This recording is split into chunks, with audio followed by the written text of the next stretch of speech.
Kata Wahabi dalilnya apa? Wa qalu ma na'buduhum illa liyuqarribuna ilallahi zulfa. Mengapa tawassul syirik?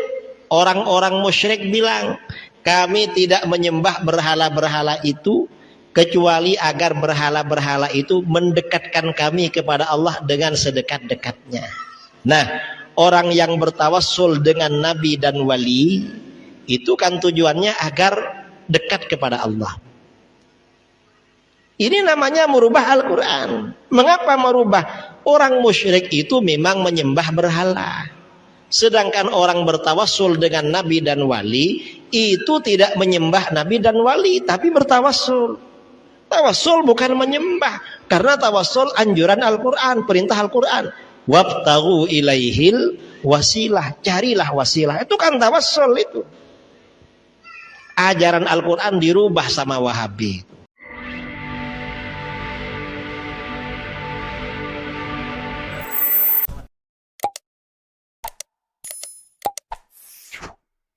Assalamualaikum warahmatullahi wabarakatuh. Assalamualaikum warahmatullahi wabarakatuh. Izin Ustadz, gimana caranya membentengi dari Wahabi ini Ustadz, biar lebih kuat ahli sunnah wal jamaah? Terima kasih. Kalau ingin membentengi dari Wahabi yang aktif di kajian-kajian Ustadz Surarul Mustafa, ajak istri, anak-anaknya, tetangganya, ajak semua. Insya Allah nanti kenal Wahabi. Kalau cuma diam-diam ya repot begitu. Jangan diam-diam, harus aktif sekarang. Artinya harus belajar. Dan pesan ulama-ulama kita, zaman akhir seperti sekarang ini, sering berkumpul dengan orang-orang soleh, perdalam ilmu agama. Dan hati-hati, karena di akhir zaman ini, orang yang mengajak ke neraka jahanam itu banyak. Dan pakai bahasa Arab walaupun mengajak neraka jahanam. Dan aliran sesat di akhir zaman itu kadang-kadang tampilannya memukau. Mengapa? Hafal Quran, bacaannya bagus. Itu aliran sesat akhir zaman. Karena orang yang bacaan Qurannya bagus jarang. Malah yang bagus malah aliran sesat. Dalam hadis riwayat Imam Ibnu Hibban dari Hudzaifah bin Al-Yaman radhiyallahu an, Rasulullah sallallahu alaihi wasallam bersabda, "Innama atakhawwafu 'alaikum rajulun qara'al Qur'an." Sesungguhnya sesuatu yang aku khawatirkan pada kalian. Rasulullah khawatir. Siapa? Laki-laki yang baca Quran. Artinya bukan cuma sekedar baca, kita semua kan baca Quran. Artinya bacaan Qur'annya itu bagus. Hatta idza ru'iyat bahjatuhu wa shara ridan lil Islam. Hingga ketika orang itu kelihatan indah karena Al-Qur'an. Qur'annya Masya Allah. Dan dia menjadi penolong Islam. Kalau penolong Islam mungkin bisa menjadi imam sholat, ngajar tafsirul Quran, ngajak orang-orang ke masjid. Bagus pada Islam. Wa yarahu illa masyaallah. Lalu orang tersebut berubah Al-Quran pada apa yang dikehendaki. Jadi Al-Quran dia rubah maksudnya pada apa yang dikehendaki oleh Allah. Fansalakha minhu wa nabadhahu wara'a dhahri. Dia melepaskan diri dari Al-Quran dan Al-Quran dia lempar ke belakang. Fasa'a ila jarihi bisayf, lalu dia menyerang tetangganya dengan pedang. Kalau dulu pakai pedang, sekarang pakai pistol. Waramahu bisyirki, dia tuduh tetangganya dengan syirik. Siapa? ISIS. ISIS ini bacaan Qur'annya bagus, hafal Qur'an, ngajak orang kembali pada agama. Lalu umat Islam dibantai sama dia. Yang membantai orang Ahlus Sunnah di Syria, di Irak, Libya, ISIS. Dan menuduh tetangganya yang diserang itu dengan syirik. Para sahabat bertanya, "Ya Rasulullah, ayyuhuma aula bisyirki? Ar-rami amil marmi?" Hai Rasulullah, siapa dari keduanya yang paling berhak menyandang kesyirikan? yang menuduh syirik atau yang dituduh syirik? Rasulullah menjawab balir rami, justru yang menuduh syirik yang paling berhak syirik. Nah, ini artinya apa? Kesimpulan dari hadis ini, Rasulullah khawatir pada orang yang Qur'annya bagus. Ini bukan berarti kalau Qur'annya bagus jelek, enggak. Kita harus bagus Qur'annya. Karenanya orang ahlus sunnah harus bagus Qur'annya. Mengapa? Khawatir yang bagus ini malah Wahabi semua di Pekanbaru. Jangan kalah.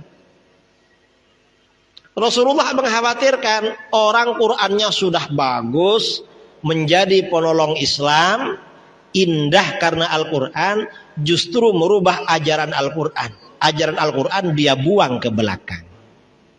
Merubah apa enggak? Merubah, saudara. Orang Wahabi Qurannya bagus tapi Al-Quran dirubah. Kok dirubah? Orang tawassul istighatsah disyirikkan. Dalilnya apa? Kata Wahabi dalilnya apa?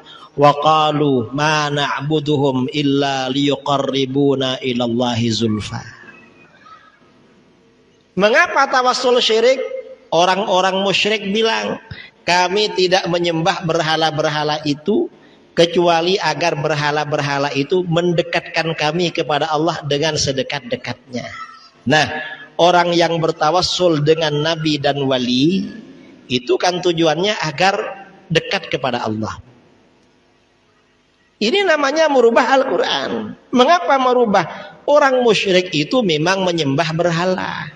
Sedangkan orang bertawassul dengan nabi dan wali itu tidak menyembah nabi dan wali, tapi bertawassul. Tawassul bukan menyembah, karena tawassul anjuran Al-Quran, perintah Al-Quran. Wabtaghu ilaihil wasilah, carilah wasilah. Itu kan tawassul itu. Ajaran Al-Quran dirubah sama Wahabi.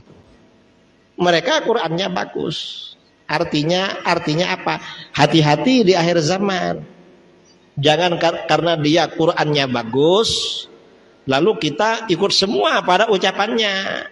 Karena di akhir zaman ini termasuk kadang-kadang aliran sesat itu Qurannya indah dan bagus, militan pada Islam itu. Cuma ajaran Al-Quran dia rubah, ditahrif. Tidak diartikan dengan pengertian yang benar. Yang perlu kita hati-hati.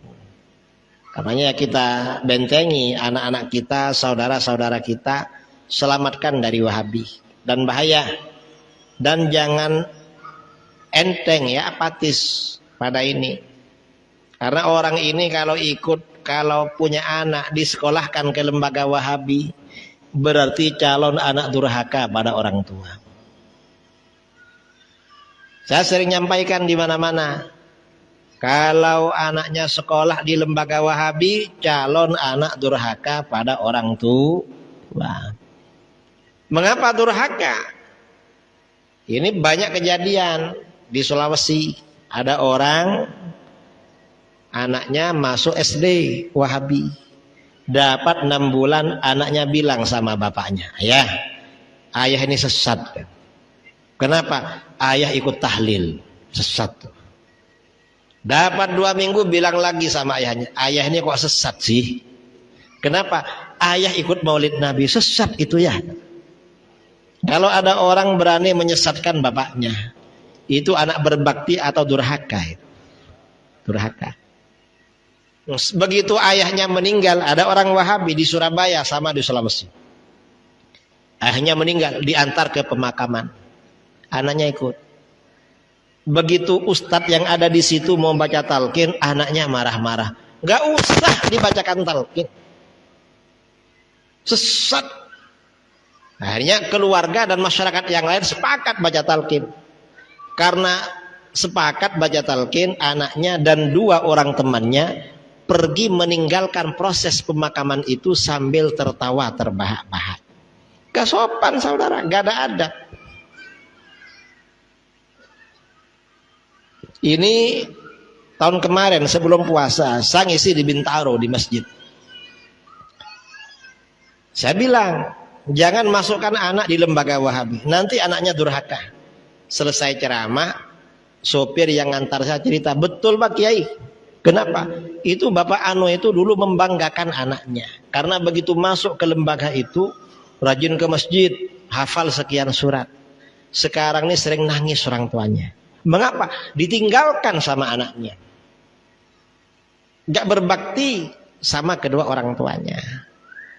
Ini ketika di dunia, setelah meninggal, durhaka lagi orang Wahabi itu. Gimana durhakanya? Kalau orang Ahlus Sunnah bikin tahlilan, mendoakan orang tuanya. Kalau Wahabi gak ada tahlilan. Dari waktu ke waktu, kalau Ahlus Sunnah ziarah ke makam orang tuanya. Karena anak berbakti. Tapi kalau Wahabi selalu durhaka. Gak ada ziarah ke makam orang tuanya. Ini bahayanya Wahabi. Jadi hati-hati ya dengan Wahabi.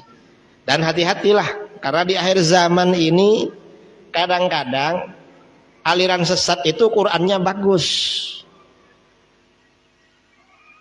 Jangan dikira kalau Qur'annya bagus itu pasti soleh, pasti baik. Kadang-kadang aliran sesat itu. Ya ada memang aliran sesat yang aneh-aneh, pakai tende, pakai apa itu ya ada memang. Ada juga ya macam-macam lah, sama-sama ada. Ahmadu ya habibi, Ahmadu ya habibi, Ahmadu ya habibi, salam alaikum.